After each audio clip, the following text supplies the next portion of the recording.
दूसरा दिन ऋषियों ने सूत जी से कहा, हे सूत जी,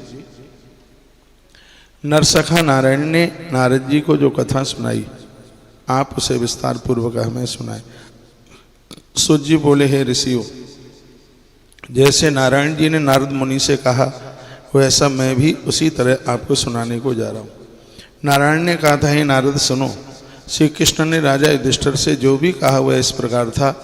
एक बार धर्मराज अजात शत्रु राजा युधिष्ठिर को दुष्ट दुर्योधन आदि ने कपट करके जुए में हरा दिया और दुर्योधन के कहने पर दुशासन ने द्रौपदी के बालों को पकड़कर खींचा तो भगवान श्री कृष्ण ने उसकी रक्षा करी।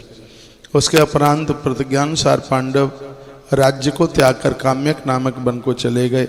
वन में पांडवों ने अनेक कष्ट उठाए। उन दुखी जनों को देखने के लिए एक बार भगवान श्री कृष्ण काम्यक वन पधारे। तब अपने निकट भगवान को पाकर पांडव अपने प्राणों को लौटाए हुए अनुभव करने लगे। वह भगवान से प्रेम विवल हो मिले और भगवान के चरण कमलों में प्रणाम किया। द्रौपदी ने भी भगवान के चरणों में बारंबार से नवाया। भगवान बहुत दुखी हुए और तब भक्त वत्सल विश्वात्मा भगवान श्री कृष्ण धृतराष्ट्र के पुत्र दुर्योधन आदि को भस्म कर डालने की इच्छा से कोप करने लगे। अर्जुन भगवान श्री कृष्ण के इस भीभत्स स्वरूप को देखकर कांप उठे। युधिष्ठिर द्रौपदी ने तब भगवान के हाथ जोड़कर स्तुति की। अर्जुन ने कहा, हे नाथ, आप जगत की रक्षा करने वाले हैं, मैं इस जगत से बाहर नहीं हूँ, तब आप मेरी रक्षा क्यों नहीं करते?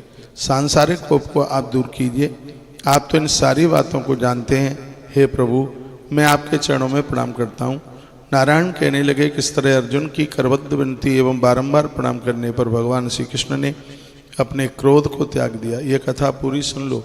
पूरा महीना भर आपने सुन लिया कथा तो 12,000 बार गंगा दर्शन स्नान का पुण्य, यात्रा का पुण्य मिलेगा। इतनी बड़ी महिमा है पुरुषोत्तम मास की कथा सुनने की। ऋषियों, तब पांडवों ने भी संतोष माना और उनके भयभीत मुख फिर से खिल उठे। श्री नारायण बोले कि फिर अर्जुन ने भगवान श्री कृष्ण से ठीक यही प्रश्न किया जो आपने मुझसे किया।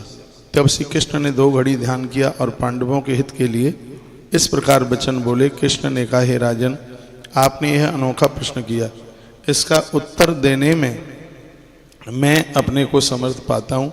चैत्राधिक मास, टूटे हुए पक्ष, नाड़िकाएँ, याम त्रियाम, ऋतु मुहूर्त, अयन, उत्तरायण, दक्षिणायन, वर्ष युग, परार्ध, अंत और इनसे भी परे नदी, समुद्र, झील, कुएं, बावड़ी, पल्लव, निर्झर, लता वृक्ष, औषध वृक्ष, बांस वृक्ष, वनस्पति, पुरग्राम, नगर, पर्वत आदि सबके सब मूर्तिमान।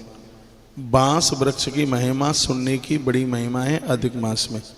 मैं बिल्कुल निवेदन करूंगा और यह मैं आपको सुनाऊंगा कि बांस का कितना बड़ा मातम है और कितना बड़ा अपराध है बांस यदि जल जाए तो, वो मैं आपको बोलूँगा। एक दिन मैंने बोला है, अपराध हुआ पेड़ काटने में 10 लोगों की हत्या के बराबर है। यदि कोई वृक्ष कटे हैं, अनजान में कटे, तो पुरुषोत्तम मास में वृक्ष लगाने से उसका प्रायश्चित हो जाता है। ये 4-5 दिन पहले मैंने इस बात के ऊपर प्रवचन रास्ते में से किया, शायद मंडला से मैं बोला हूँ। इनमें एक समय अधिक मास की भी उत्पत्ति हो गई। इन सब में कोई नहीं जो अपूज्य सुमामी रहे। तो हे पांडुपुत्र, इनमें एक समय अधिक मास की उत्पत्ति हुई। सब लोगों में लोग उसे अनाथ, स्वामीहीन, निंदनीय, अपूज्य और मलमास, रविशंकरातिहीन आदि नाम से पुकारने लगे। सब कर्मों के लिए इसे त्याज कहकर निंदा की गई और ऐसे निंदा एवं अपमान के वचन सुनकर अधिक मास तेजहीन, निरुद्योगी, दुखी होकर मेरे पास आया। तब अंत में किसी प्रकार अपने आप को समझाकर जब उसने मेरी शरण ले ली तो हे अर्जुन, वह वैकुंठ में आया और मुझे साष्टांग दंडवत करने लगा। माता मत बोलिए, ये क्यों बोल रहे हैं आप? मेरे दर्शन पाकर उसने करबद्ध ही अपने नेत्रों से आंसू बहाना शुरू किया। फिर मैंने उसे पूछा, तो दुखी क्यों है? तो उसने जो अपनी बात बताई, तो उसकी जो बात है वह 4थे अध्याय में शुरू होती है, जैसे हम आज की कथा में बीच में बोलेंगे। अब यह 30